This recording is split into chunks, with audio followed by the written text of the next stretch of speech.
오늘 주신 하나님의 말씀은 민수기 10장 1절에서 13절입니다. 다 같이 일어나셔서 한 절씩 교독하겠습니다. 첫째 달에 이스라엘 자손 곧 온 회중이 신광야에 이르러 백성이 가데스에 이르더니 미리암이 거기서 죽음에 거기에 장사되니라. 회중이 물이 없으므로 모세와 아론에게로 모여드니라. 백성이 모세와 다투어 말하여 이르되 우리 형제들이 여호와 앞에서 죽을 때 우리도 죽었더라면 좋을 뻔하였도다. 너희가 어찌하여 여호와의 회중을 이 광야로 인도하여 우리와 우리 짐승이 다 여기서 죽게 하느냐? 너희가 어찌하여 우리를 애굽에서 나오게 하여 이 나쁜 곳으로 인도하였느냐? 이곳에는 파종할 곳이 없고 무화과도 없고 포도도 없고 석류도 없고 마실 물도 없도다. 모세와 아론이 회중 앞을 떠나 회막문에 이르러 엎드리매 여호와의 영광이 그들에게 나타나며 여호와께서 모세에게 말씀하여 이르시되 지팡이를 가지고 내 형 아론과 함께 회중을 모으고 그들의 목전에서 너희는 반석에게 명령하여 물을 내라 하라. 내가 그 반석이 물을 내게 하여 회중과 그들의 짐승에게 마시게 할지니라. 모세가 그 명령대로 여호와 앞에서 지팡이를 잡으니라. 모세와 아론이 회중을 그 반석 앞에 모으고 모세가 그들에게 이르되 반역한 너희여 들으라. 우리가 너희를 위하여 이 반석에서 물을 내랴 하고 모세가 그 손을 들어 그 지팡이로 반석을 2번 치니 물이 많이 솟아나오므로 회중과 그들의 짐승이 마시니라. 여호와께서 모세와 아론에게 이르시되 너희가 나를 믿지 아니하고 이스라엘 자손의 목전에서 내 거룩함을 나타내지 아니한 고로 너희는 이 회중을 내가 그들에게 준 땅으로 인도하여 드리지 못하리라 하시니라. 같이요. 이스라엘 자손이 여호와와 다투었으므로 이를 무리바물이라 하니라. 여호와께서 그들 중에서 그 거룩함을 나타내셨더라. 아멘. 자리에 앉으셔서 기도하겠습니다. 사랑하는 예수님, 오늘 또 진리의 말씀으로 우리를 가르쳐 주옵소서. 미련하고 연약한 종을 주님 손에 맡기옵고 예수님의 이름으로 기도하옵나이다. 아멘. 민수기라는 성경은 출애굽한 이스라엘 백성들의 인구조사를 한 내용이 2번 기록되어 있기 때문에 민수기라는 이름을 갖게 되었지만 원래 이 성경의 이름은 땡땡에서입니다. 가로에 들어갈 말은 광야. 네. 광야에서라는 이 성경 이름이 훨씬 더 민수기의 내용을 이해하는데 좋은 이름인 것 같습니다. 그런데 광야는 요한계시록 12장 6절에 보면 하나님의 백성인 교회를 양육하도록 하나님께서 예비하신 곳입니다. 하나님의 백성들이 광야에서 양육되는 거거든요. 광야는 생존이 불가능할 만큼 힘든 곳이죠. 그 광야에서 어떻게 살아남을 수 있을까요? 하나님과 동행하고 하나님의 은혜를 힘입어야만 살아갈 수 있는 곳이 광야입니다. 오늘 본문 민수기 10장 1절입니다. 첫째 달 신광야 가데스에 이르렀다고 말하는데 이게 몇 년도인지 나와 있지를 않습니다. 얼마나 지난 해의 첫째 달인지 1월인지는 알 수 없는데 민수기 10장 1절에 미리암이 가데스에서 죽어서 장례식을 치렀다는 것으로 민수기 20장이 시작됩니다. 그리고 26절에 가면 민수기 20장 26절에서 아론이 죽습니다. 그래서 아론의 장례식을 치르는 내용이 나옵니다. 33장 38절에 아론이 언제 죽었냐면 출애굽한 지 40년 되던 해 5월 1일에 죽었습니다. 그래서 20장 1절은 출애굽 40년 1월이라고 볼 수 있습니다. 이게 무슨 뜻이에요? 광야 40년이 끝나고 이제 하나님께서 40년 동안 광야에서 헤매면서 출애굽 1세대들이 죽고 출애굽 2세대들이 가나안으로 들어가겠다고 말씀하신 시간이 다 됐다는 뜻이에요. 그들이 가데스 바네아에 다시 왔습니다. 지도로 보시면 가데스 바네아에서 예전에 12명의 정탐꾼을 파송했고 이스라엘 백성들이 가나안 땅에 들어가지 않겠다고 불순종함으로 38년간 광야를 헤매면서 40년의 광야 생활을 38년 전에 그들은 가나안 땅에 들어가지 않겠노라고 그래서 출애굽 1세대들이 20살 이상의 어른들은 다 광야에서 죽었어요. 그 장소 가데스 바네아에 다시 왔어요. 그런데 이번에는 모세와 아론이 가데스 바네아에서 가나안 땅에 들어갈 수 없다는 통보를 받게 된 것입니다. 2절 보겠습니다. 회중이 물이 없으므로 모세와 아론에게 모여들었습니다. 물이 없으면 어떻게 살아요? 생존이 불가능해요. 물을 마셔야 사람이든지 짐승이든지 살 수 있잖아요. 근데 물이 없어요. 광야는 그런 곳이죠. 이스라엘 백성들은 어떻게 해야 될까요? 여러분 같으면 어떻게 하실 것 같으세요? 물이 없어요. 이스라엘 백성들은 모세와 아론에게 모여들었어요. 모여들어서 어떻게 해요? 여러분 같으면 분명히 그렇게 하셨겠죠. 우리 어떻게 해야 되냐고. 모세와 아론에게 의견을 구하면서 하나님 앞에 기도해야 하지 않느냐고. 물이 없이는 살 수 없으니까. 여러분 그렇게 하셨겠죠. 그죠? 근데 이스라엘 백성들은 어떻게 했냐면 3절에서 5절처럼 했어요. 백성이 모세와 다투어 이르되, 이 다투다는 리브라는 말은 법정 싸움할 때 사용하는 단어거든요. 그러니까 잘잘못을 따져가면서 모세와 법정 싸움 하듯이 다툰 거예요. 우리 형제들이 여호와 앞에서 죽을 때 우리도 죽었더라면 좋을 뻔하였도다. 너희가 어찌하여 여호와의 회중을 이 광야로 인도하여 우리와 우리 짐승이 다 여기서 죽게 하느냐? 너희가 어찌하여 우리를 애굽에서 나오게 하여 이 나쁜 곳으로 인도하였느냐? 이곳에는 파종할 곳도 없고 무화과도 없고 포도도 없고 석류도 없고 마실 물도 없다. 없다. 왜 이렇게 악한 곳으로 우리를 인도해 냈느냐고.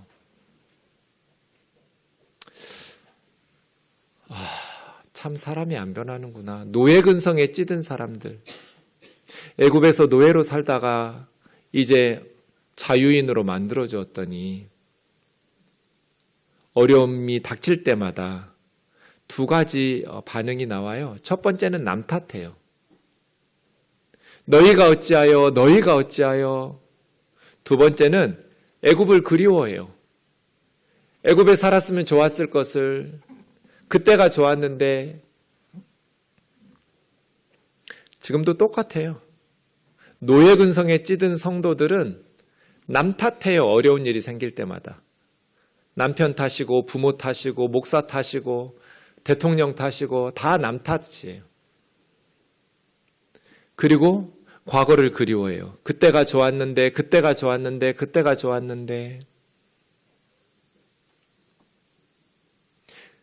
남 탓하고 원망하면 물이 생겨요? 지금 중요한 건 문제를 해결하는 거잖아요. 서로 지혜를 모으고 합심해서 기도하면서 이 어려운 난관을 돌파해내야 하잖아요. 위기 상황이면 힘을 모아서 그 어려움을 극복해내는데 힘을 모아야 되는데 계속해서 똑같은 일들이 반복돼요. 성경을 읽다 보면 말을 정말 중요하다고 가르치고 있어요. 하나님 앞에서나 사람들에게 말 함부로 하면 안 된다는 것을 성경이 가르쳐요. 이스라엘 백성들이 뭐라고 말해요? 3절 다시 보세요. 우리 형제들이 여호와 앞에서 죽을 때 우리도 죽었더라면 좋았을 뻔했다. 정말이에요? 형제들이 죽을 때 죽었더라면 정말 좋았을 뻔했어요? 지금 이거 물이 없다고 이렇게 말해야 되냐고요. 너희가 어찌하여 여호와의 회중을 광야로 인도하여 우리와 우리 짐승이 다 여기서 죽게 하느냐? 정말 다 죽어가요? 왜 말을 이렇게 밉게 하냔 말이에요. 잠언 15장 1절 같이 읽겠습니다. 시작. 유순한 대답은 분노를 쉬게 하여도 과격한 말은 노를 격동하느니라. 유순하다고 번역하는 라크라는 말은 부드럽다는 뜻이에요. 또 따뜻하다, 온화하다는 뜻이에요. 부드럽게 말하는 사람은 막 상대방이 화나고 분노하고 있어도 그 분노를 잠잠하게 만들어줘요. 그런데 과격한 에체브라는 말은 상처 주고 고통, 아픔을 주는 말을 하는, 꼭 다른 사람 아프게 말하는 사람이 있어요. 콕콕 찔러가면서 마음을 상하게 해요. 막 상처난 곳에 고춧가루 뿌리는 것 같아요. 어쩜 말을 그렇게 밉게 하는지. 분노를 격동시켜요. 여러분, 어떤 사람하고 살아야 행복할까요? 얼굴이 예쁜 사람, 말을 예쁘게 하는 사람.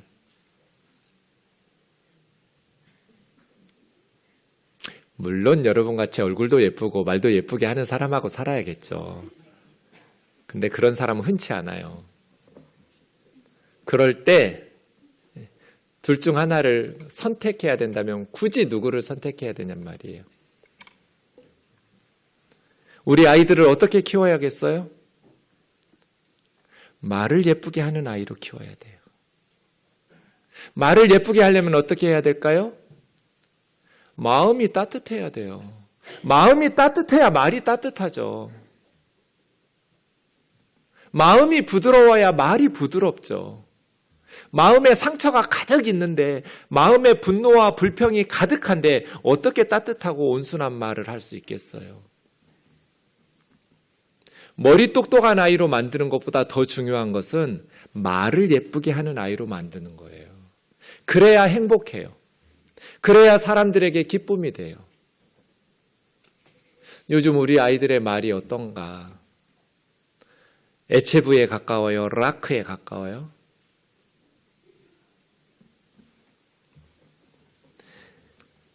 그래도 굳이 나는 얼굴 예쁜 사람하고 살겠다고 고집 피우는 분들을 위해서 잠언 25장 24절 같이 읽겠습니다.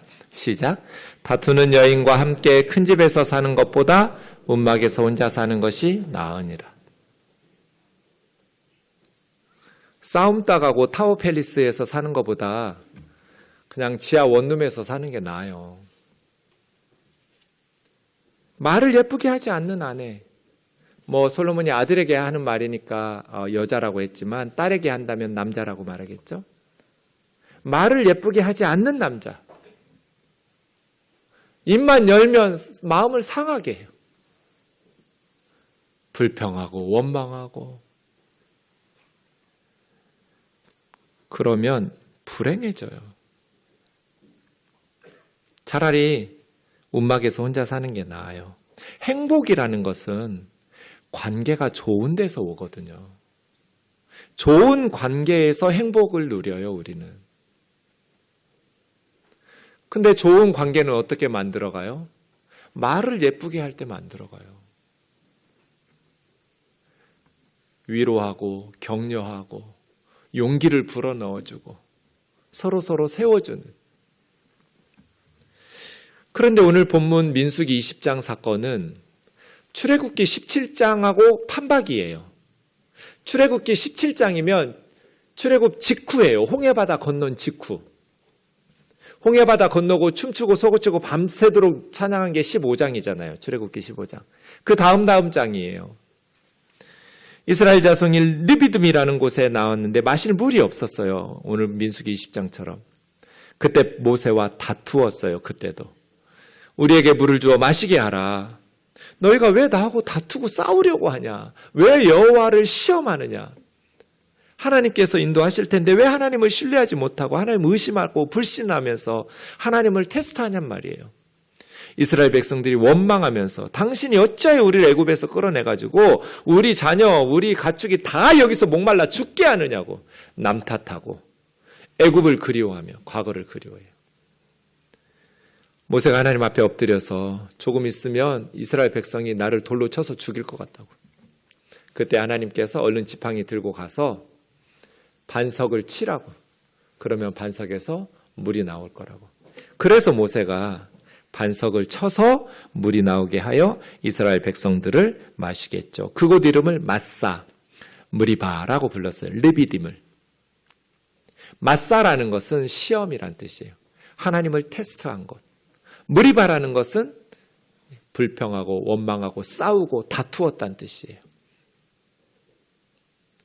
여호와가 우리 가운데 계신가 안 계신가 시험하는 것.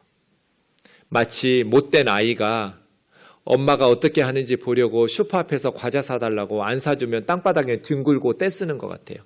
엄마가 어떻게 하는지 보려고. 가끔 성경 공부하다 보면 어른들이 공부하는데 아이가 엄마를 이렇게 괴롭혀요. 그럼 성경 공부에 방해가 되죠. 그럼 엄마가 안 된다고 이렇게 아이하고 입씨름을 해요. 그런데 아이가 이제 엄마가 지금 불리한 상황이잖아요. 계속 성경 공부를 방해해요. 그러면 이제 엄마가 져요. 그래서 돈을 주고 아이는 승리의 기쁨을 만끽하면서 나가요. 슈퍼로 가겠죠. 가끔 엄마들이 눈치를 보기도 해요. 그럼 제가 뭐라고 그러겠어요? 왜 내 눈치 보냐고. 당신 아이인데 당신이 알아서 해야지. 그리고 그렇게 말해요. 한 번 안 된다고 했으면 적어도 그날 하루 동안은 안 돼야 된다고. 엄마가 무슨 이유가 있어서 안 돼 했는데 성경 공부에 방해해가면서 아이가 떼쓴다고 해서 안 됐던 것을 돼버리면 어떻게 아이를 훈육할 수 있겠어요? 안 되는 이유를 말하면서 안 된다고 말했으면 적어도 그날 하루 동안은 안 돼야죠. 그래야 아이를 가르치죠. 공부 방해하면 아이를 데리고 밖에 나가서 회초리를 들어야죠. 어디서 이런 못된 짓을 하냐고. 그래야 그 아이가 바르게 크죠. 하나님을 시험했다라는 것은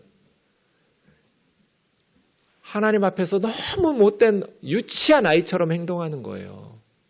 눈치 봐가면서 이렇게 하면 어떻게 하는지.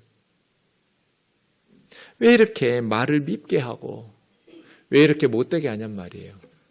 그런데 민수기 20장 40년이 지났어요. 달라진 게 하나도 없어요. 왜 사람들은 변하지 않을까요? 40년 동안 모세 설교 들으면서 신앙생활을 했는데 왜 출애굽기 17장하고 민수기 20장이 똑같냔 말이에요. 40년 동안 뭐 한 거예요? 날마다 모세 설교 들어가면서 신앙생활 했는데 왜 40년 동안 사람이 변하지를 않아요? 40년 전에 하나님을 시험하고 다투었으면 이제 40년이 지났으면 말을 좀 예쁘게 해야 하잖아요. 하나님, 노예로 살던 우리들 해방시켜 주셔서 감사해요. 만나와 메추라기 먹여주시고 불기둥 구름기둥으로 인도해 주셔서 감사해요. 그런데 우리 물이 없어요. 물 좀 주시면 안 돼요? 이렇게 말 예쁘게 할 수 없어요? 꼭 우리 형제들이 여호와 앞에서 죽을 때 우리도 죽었으면 좋을 뻔하였도다. 모세, 네가 어찌하여 우리를 애굽에서 끌어내가지고 우리와 우리 자녀와 우리 짐승들 다 목말라 죽게 만드는 말을 꼭 이렇게 해야 돼요? 어떻게 40년 동안 변한 게 하나가 없어요? 저와 여러분은 어떨까요? 정중형 목사 설교를 수십 년 들었는데 뭐가 달라졌어요? 여러분 신앙생활 오랫동안 하셨는데 뭐가 달라졌어요? 똑같이 어려운 상황이 닥치면 40년 전하고 똑같이 불평한다면, 똑같이 원망하고 남 탓하고 그렇게 믿음 없는 사람처럼 살아간다면 정말 우리가 소망이 있을까요?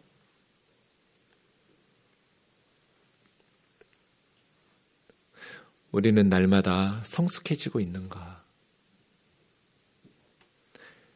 우리의 마음이 하나님을 향해서 또 다른 사람들을 향해서 우리의 입술이 변화되고 있는가? 모세와 아론을 살펴보겠습니다. 힘들었을 것 같아요. 노예 근성에 찌든 사람들을 40년 동안 이끄느라고 모세와 아론은 정말 힘들었을 것 같아요.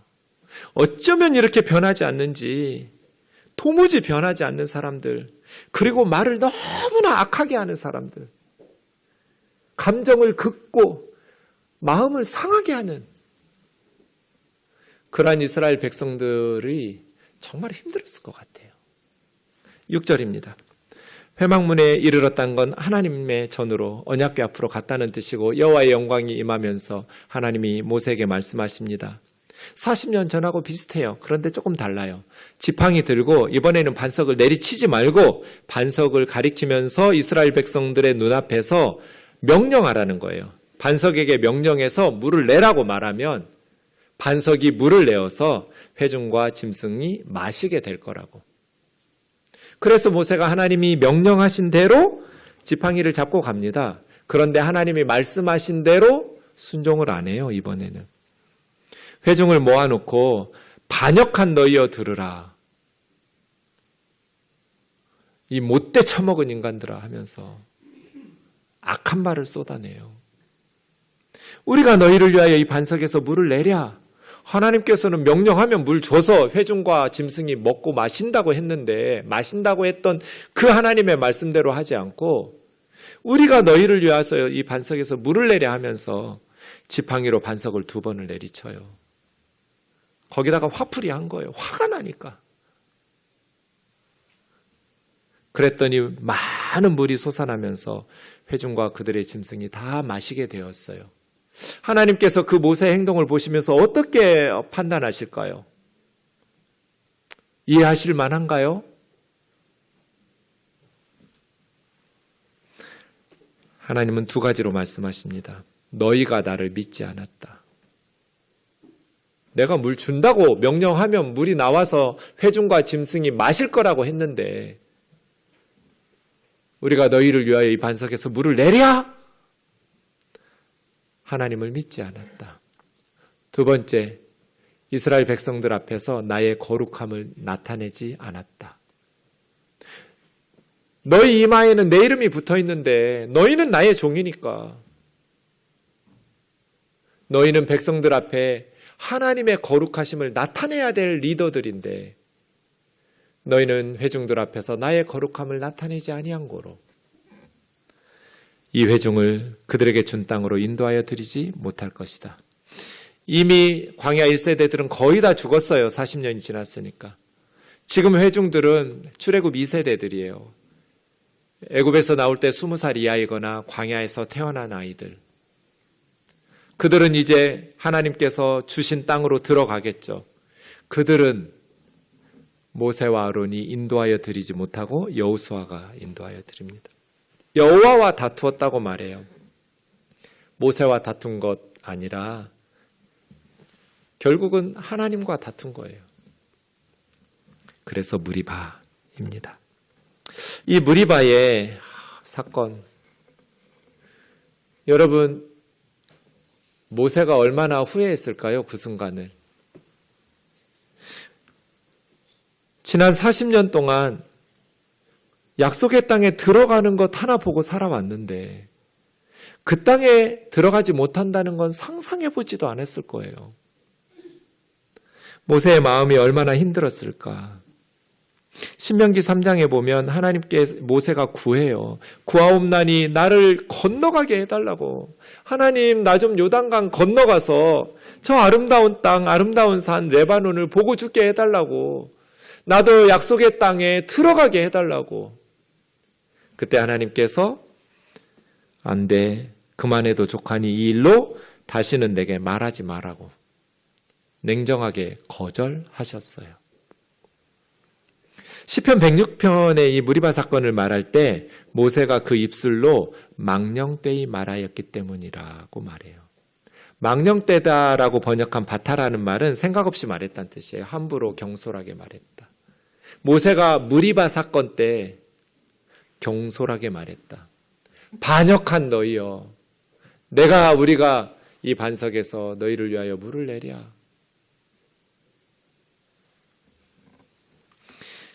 하나님은요, 많은 은혜를 베푼 사람들에게 많은 것을 요구하세요.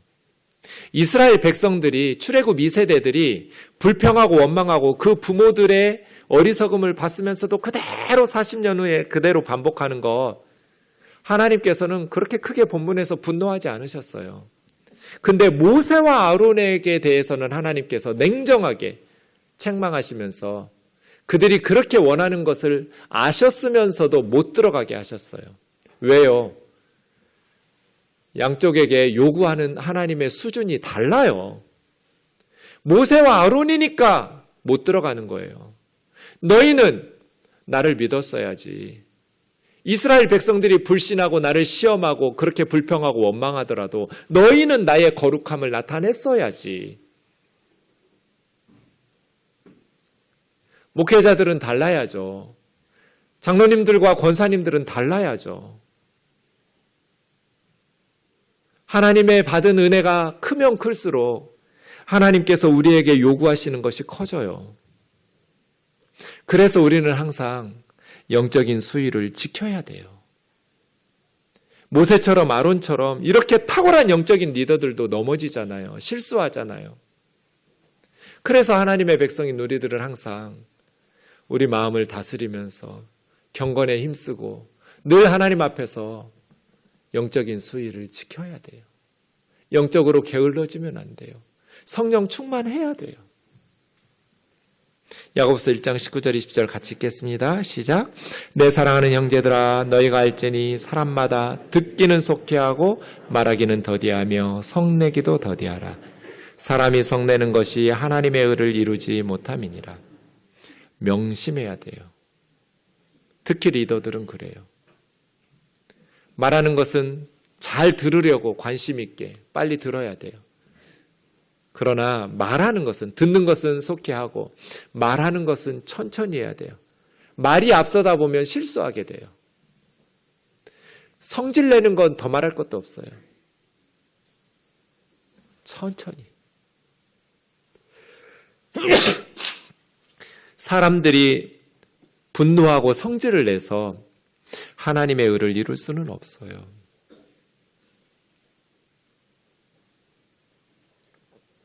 (40년) 동안 말씀 들었는데 40년 동안 살아계신 하나님의 은혜를 경험했는데 여전히 성을 내고 여전히 분노를 절제하지를 못하고 그런 모세처럼 돼요.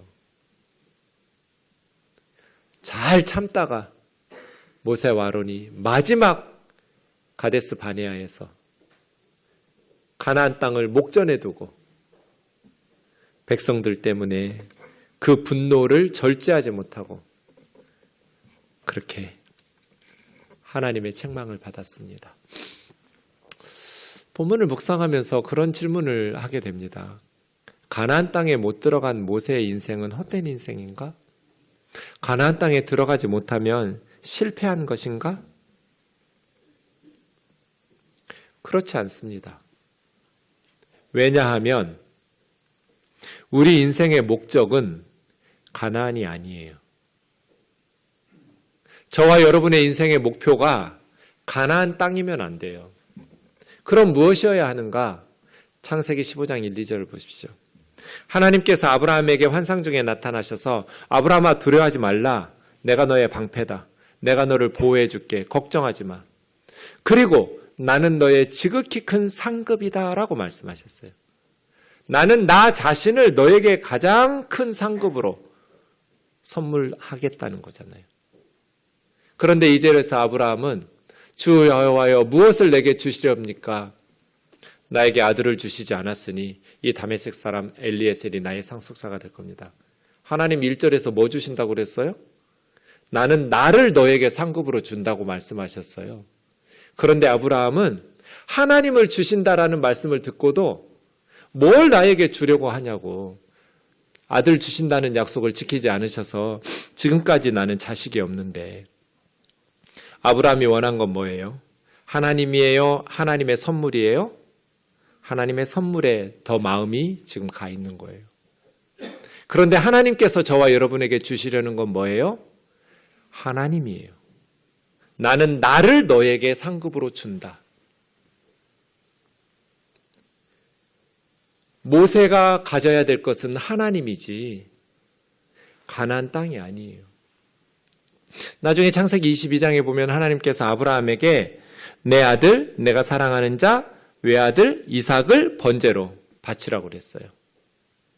하나님이 주신 선물이에요. 이삭 잘 커가는 것 보면서 아브라함은 행복했겠죠. 그런데 하나님께서 아브라함을 번제로 바치래요. 아브라함 인생에서 이삭을 번제로 바치면 뭐가 남아요? 하나님밖에 안 남죠. 그렇게 살라는 거예요.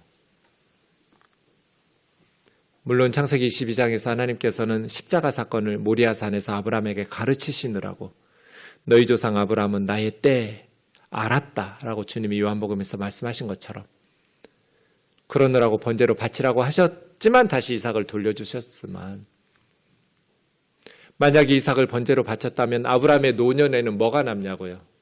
하나님 한 분밖에 안 남겠죠. 그렇게 살라는 거예요. 모세에게 가나안 땅이 사라졌어요. 그럼 모세 인생에 뭐가 남아요? 하나님 한 분만 남아요. 그렇게 살라는 거예요. 민수기 10장 출애굽을 이끌었던 지도자들이 역사의 무대에서 퇴장하기 시작했습니다. 1절에서 미리암이 죽었고 26절에서 아론이 죽었습니다. 그리고 모세는 그 땅에 들어가지 못하고 죽으리라는 통보를 받았습니다. 우리도 언젠가 역사의 무대에서 퇴장할 날이 오겠죠. 어떻게 살아야 할까요? 마지막까지 하나님께서 주신 사명을 최선을 다해서 감당해야 됩니다. 저라면 우면동 교회를 위해서 최선을 다해서 주신 직분과 사명을 감당해야겠죠. 그런데 가나안 땅이 우상이 되면 안 돼요. 이삭이 우상이 되면 안 돼요. 우면동 교회가 우상이 되면 안 돼요. 흔적도 없이 번제로 태워버리고 하나님 한 분만 남겨놔야 돼요. 하나님께서 모세에게 원한 모세의 마지막 순간의 삶에 그는 가나안 땅이 아니라 하나님에게 집중하기를 원하셨어요. 오랫동안 사모했던 것이죠. 오랫동안 꿈꿔왔던 비전이에요. 하나님이 약속하신 것이고 하나님이 주신 비전이에요. 그럼에도 불구하고 하나님은 모세에게 가나안 땅에 들어가는 것을 허락하지 않으셨어요. 꿈이 사라져버린 모세에게 남는 것은 하나님 한 분 남았겠죠. 우리 가정을 위해서 최선을 다해서 엄마로서 아빠로서 직분 감당해야죠.